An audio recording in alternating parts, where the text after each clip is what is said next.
Hey there, welcome back to our podcast, The Power of Swapping Season 2. And for today, we have a special guest whom her works we admire and appreciate. And we're happy that she has the time to join us today. Welcome, Audrey. Hi, thank you for having me. Of course. So before that, let me do a short intro about Audrey. So Audrey is a sustainability consultant and a founder of the Thought Partner Eco. She specializes in education, strategy, and communications, supporting small and medium sized enterprises like us on their green transition with practical and effective strategies. After a successful career in the creative industry, Audrey made a bold pivot to dedicating her work to climate action. In addition to consulting, she is an experienced speaker on topics such as greenwashing and marketing sustainability effectively. She also runs workshops that enable you to learn about the climate crisis and understand how your action matter. Audrey has been featured in major media outlets such as Channel News Asia, Asia One, and the Straits Times. Recognized as one of Singapore's top green voices, her dedication to climate and social justice inspires many. Welcome, Audrey. Thank you so much for the intro. You're welcome. So, before we start asking you a question, can you tell us more about what you're wearing today and the thought process of why you're wearing what you're wearing today? Okay, can I stand up? Should I? Sure, if you want to. Just to You're show the the first person to like the dress. setup. Yeah, la. No, because this is really special. There's like Yeah. a hole at the back. This is actually one of the latest pieces that I swapped from the fashion pulpit. And I don't really have anything in this color at all. And I'm not like a feminine girl. But somehow this fit really well. And I think I would have many uses for it. Yeah, love. And I remember this you coming into the front desk. I was like, hey Ray, I want to try this. And then absolutely love after the first try, which is cool. Yeah, I've had so many such finds in the fashion pulpit. Nice. Yeah. Okay, so to start is that let's go back few years back. What has your relationship been, or what do you think about fashion, and how? So, Audrey, can you take us back a few years back? What was fashion to you, and how has it evolved throughout the years? Um, I think for me, fashion was always like a practical thing. Like I'm not very into trends. I'm not like a fashionista. I don't shop a lot. I don't pay attention to what other people are wearing. It's just a very practical thing to get dressed. Hmm. And I have a lot of clothes that have been passed down. In fact, in my family, so my cousins would pass them down to me. Sometimes my mom would buy me stuff. So very rarely I make decisions on what I own and what I wear. Yeah, so that was the state of my wardrobe for many, many years. Um, and I only started to talk about fashion because I was interested in the environmental impacts of Hmm. many different industries. And I just thought that fashion is something that everyone can relate to because we all wear clothes. Yeah. So whether you think about you're interested about it or not, you are contributing to the economy, you are participating in this system, so it's important for everyone to know. And that's how I kind of got into it. Right. Yeah.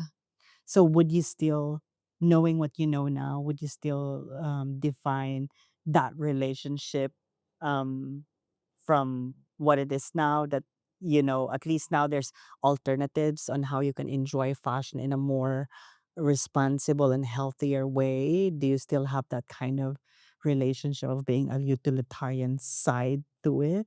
Um, or injecting a bit more fun? No, and I think my experience at the fashion puppet and also the kind of work that you commissioned me to do a few Mm. years ago, there was a study called Inside Our Wardrobe, to invite people to look at what they own and reflect upon the relationship with the pieces that they own and like things like that. So it was that exercise that got me to think about whether I have a relationship or any memory or any like any pieces has any sentimental value. I never thought about it. Mhm. So during the exercise, when I was given the opportunity to think about it, I realized, oh, actually, I have feelings towards my clothing, and sometimes it's related to the person that it belonged to. Sometimes it's related to um, who gave it to me, Mhm. but also memories that I've made wearing a particular dress, for example. And then other times it's like how a particular color or fit made me feel. Like if I want to feel confident at work, I would wear this. But I Mhm. never was conscious about all these like mini decisions that was happening in my head Right. until the exercise. And then after that, I realized that, oh, actually, it's a lot more meaningful to look at your wardrobe that way. And I started to enjoy a fashion a lot more than just being like a practical thing to have. Yeah. So what has been like the major shift that you have noticed after that aha moment, I guess, from your side? I think it's always difficult for me to let go of things that are still useful. I'm like a very practical person with very little feelings in the past. So I tend to hold on to things if they're still useful and they're still wearable, even if they don't bring me joy or any sort of like feelings, I would do that. But I realize that I'm doing myself a disservice if I keep holding on to all these things Mhm. that maybe don't have as much of value or meaning to me. It might better serve other people. And I also deserve better in the sense that I deserve clothes that fit me and can add value to my life in like various ways. So I started to declutter and got rid of things that I didn't buy, Mhm. that were given to me, that I had no particular feelings for. And that opened up a lot of space for me to explore and find out like, oh, what do I really like? Yeah. Mhm. So, after that realization, do you see fashion differently, or is it still about the functionality and being more the utilitarian side of fashion? I do see fashion differently now. Um, it is many things. It's I mean the most obvious thing is that it's a form of self-expression. Mhm. But it can also be a source of comfort. Right. Yeah. Thinking about, memories of the person who used to own this thing that who may not be here anymore.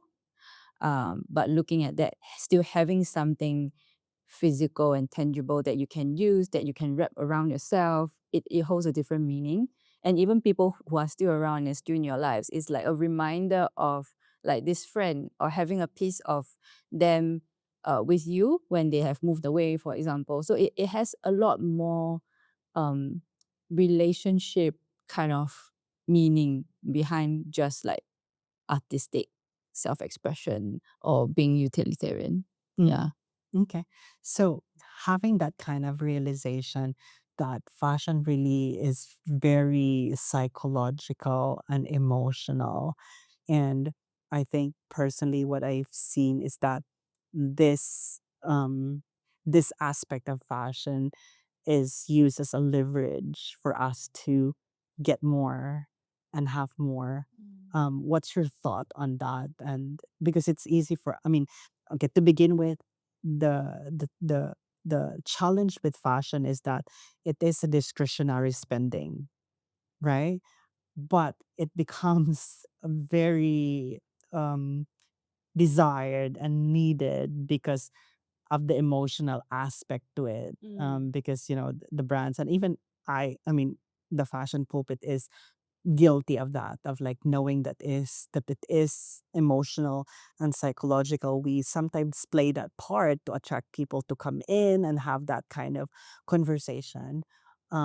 So the point is that yeah, what are your thoughts of it being used as a leverage for people to consume more versus of it being appreciated because it it does hold value through the intangible way of being beyond a textile or a fabric. Yeah, I think what you said also reminds me of what people like the criticisms people have of second impression Uh, or even swapping. Like just because you don't buy it firsthand doesn't mean you can't overconsume, right? That's Mm. the kind of like the point. I think it all boils down to the individual and whether you know why you're getting it, what you're getting it for, what you're getting out of it, and how much is enough. And be honest and realistic with yourself about, okay, if I own like 100 dresses, how much do I actually wear? Mm. Like, do I really use it? And is there a purpose if they're just on display? Or like I'm waiting for that one occasion where I can finally wear it. And then when I realize that, oh, actually, I don't have any occasions, then I get rid of it 5 years later Mhm. when it's already not in a great condition, you know? So think about the opportunity cost in a way of having it and not using it and the potential life it can have for someone else. So once you think, overthink Mhm. about fashion, I think you would be more conscious and more aware about like how much you actually need and what can be um what can bring you satisfaction. Mhm. Yeah. Right. So you've mentioned about secondhand.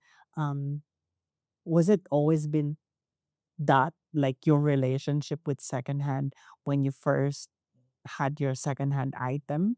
Or was there also a bit of a stigma that you were trying to fight or overcome throughout the years? And how has that process been like for you?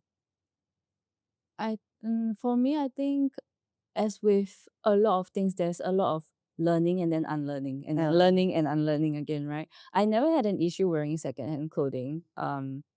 To me, it was, well, before I got into the whole environmental sustainability thing, it was like an alternative to purchase something at a cheaper price. Mm. Um, and you never know what you can find. So there is like the interesting discovery of gems part of it. But over time, when I started learning about the impacts of the fashion industry, I kind of saw secondhand as like the main solution, but then quickly also realized that even if you buy secondhand, if you buy a lot, you are still over consuming. Mhm. So there is always this like step forward and step back, step forward and step back. Yeah. And it takes many, many years to get to a point to understand that there are nuances in all these different solutions. There's no one main solution Mhm. for a problem that is as complex as that, right? We promote um using secondhand clothing, recirculating clothes, renting and all that. These are all solutions born out of the waste that the fashion industry has created. So the source of it is still to not produce so much and not consume so much. And in that, at the same time, the industry needs to improve and do better. So produce better clothing, source better materials, make clothes that can last and that can fit. So there needs to be an improvement on two ends, right? One solution to get rid of the waste as responsibly as possible to extend the lifespan as long as possible. And then what about the new things that are being produced? Mhm. I don't agree with the thought that, oh, we already have so much clothes to dress us for the next 6 generations, and therefore we should not produce more because people are inherently creative and there needs to be an outlet for these creations to come to life, for innovations to happen, right? So we can't stop the newness from happening. It's just a matter of how can we do new in a better and more responsible way. Yeah, that's my very long answer. Yeah, I love that. And I love the idea that you have, I mean the point that you have emphasizes that we are a creative individuals and it needs, and for us to express that, it there's needs to be creation, right? Yeah. So which means there's going to be an output, but it could be done better because obviously with like for us we are in a business of trying to maximize the clothes that has already been produced. Mm. And I think that's always been the goal. But even in that kind of business, we would have to rethink and inject like creating newness.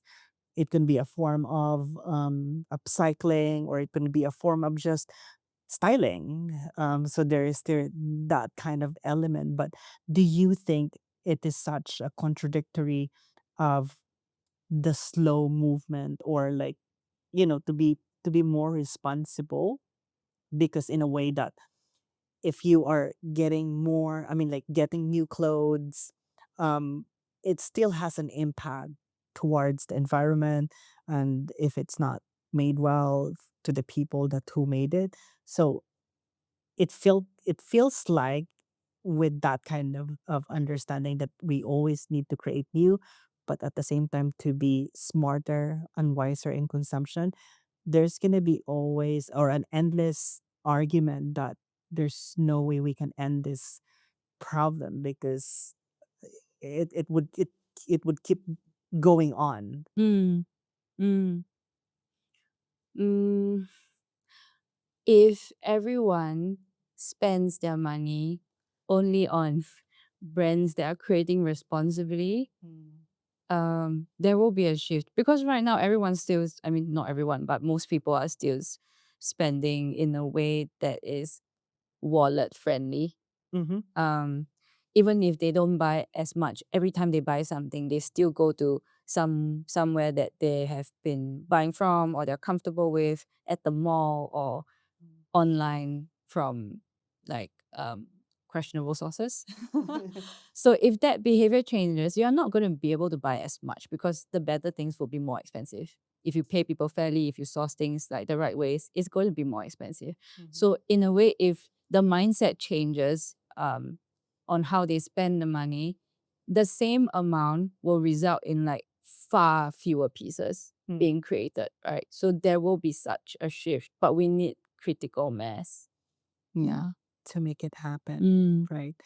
Right. So, in the recent weeks, you made like a deep dive of your experience in swapping throughout the years, or For one specifically year. for 1 year, right? Because you've been swapping for about 2, 3 years on and off. On and off, yeah. Yes. But last year has been the most consistent, I guess. Can you tell us more about that finding and what have you discovered within yourself and then um, throughout swapping as well? Yeah, what were the outcomes of those reflections that you had? Well, it's a very interesting 1 year long experiment. So I went into it knowing that I was going to track everything. So I was very curious about how it would turn out because when you tell people that, oh, it's almost $600 for a year, and Mhm. to be honest, I don't usually spend that much on fashion in a year. But I thought, like, for this experiment, I will do it. And also, I was at a phase where I'm ready to do an overhaul of my wardrobe. Mm. Many pieces have been with me for around like 6 to 10 years, and a lot of it they still fit, but I want to say like um, spiritually or the vibes wise, Mhm. it's not really feeling like me anymore. I was going through a lot of changes, shifting countries, going between cities. So the wardrobe that I needed was also functionally very different. Mhm. And the way I dressed when I was in a different city was also very different than when I was in Singapore. Like I became like a different person. uh, I don't know if it's the environment or the weather, but I was wearing things that I wouldn't wear in Singapore. So having the fashion pulpit for a year was really helpful for me to explore and experiment and also get rid of a lot of things that um in a more responsible way. Yeah. Mm. Right. What were like the key takeaway that you got from that experiment for 1 year? I don't know if it's the same things that I posted about, but at the top of my head, I think I swapped in over 100 pieces Mhm. and then I swapped out for about 50-ish. So my wardrobe reduced significantly, which is great. That's what I wanted. And also, if you count per item, it's like slightly over $10 per item. So if you do a cost per item, it's actually super worth it. So from the 50 pieces that you had, what were like the memorable instances that you had when you were wearing them, or like personally did you get? I think the memorable things are not necessarily outward. So it's also things that I realized about myself. because I used to be the person who would be like, "Oh, this is a nice dress. I should wear it for a nice occasion." But Mm. I've now arrived at the point where like you can wear the nice thing any day. You can wear the nice thing at home. So I've swapped out like silk dresses that I wear at home. It's just like super comfortable. I don't need to look so nice, but I'm like, why not? So it changed a lot. And also because I wouldn't spend hundreds buying a silk dress, but I swapped it. So to me, it made things a lot like good things a lot more accessible for Mm. me. Yeah. Right. Love that. So now when you open your wardrobe, what do you feel about it? Like what emotion that it evokes? Oh, I feel like I like it a lot more.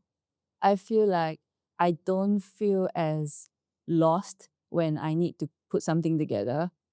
I kind of feel like instinctively, oh, I know I have these things that I like, and it will be so easy to pick something to wear. Like I had no idea I was gonna wear this today. I decided it before I left the house.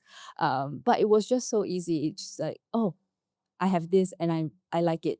So it's not like a struggle of I have so many things but I have nothing to wear. Yeah. Down to my last two questions. So now that you have gained this perspective and you know what you know now, what how would you define your relationship with fashion now? Mm. I think now I actually have a relationship. Previously, maybe I did not. So that's progress.